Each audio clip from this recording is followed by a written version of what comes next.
Welcome to the shop. I'm Jesse, and today I'm going to give you 2 old school tips on how to resaw wood. These tips will help you cut a smoother cut, make it straighter, and also prevent any cupping that can occur when resawing. Now, the first thing to think about is that there's more moisture on the inside of wood than there is on the outside. So once we cut it, we have to let the wood acclimate. And I'm going to show you a clamping technique to do that. So let's jump right into it.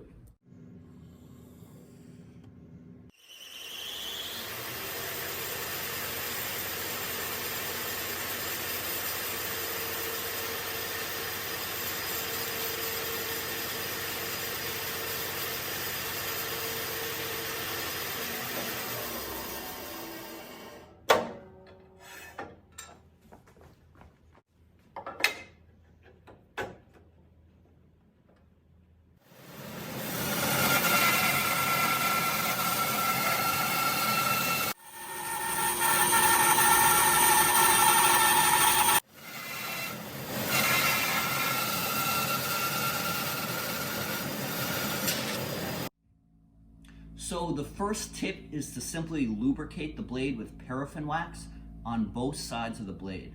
That allows the wood to push through a lot smoother.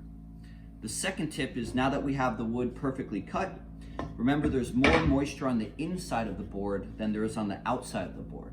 So what we're gonna do is take both outsides, put them back to back, and then clamp them on all sides.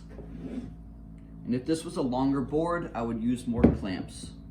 But since it's a shorter board, it's no problem.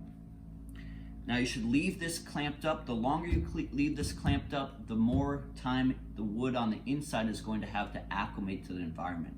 So you can leave it from, some people do 1 or 2 days, some people do 7 days. The longer the better. So if you have another project you can work on while these dry, that's always good. If you found this video helpful, please let me know by hitting that like button below. Thanks for watching, and keep woodworking.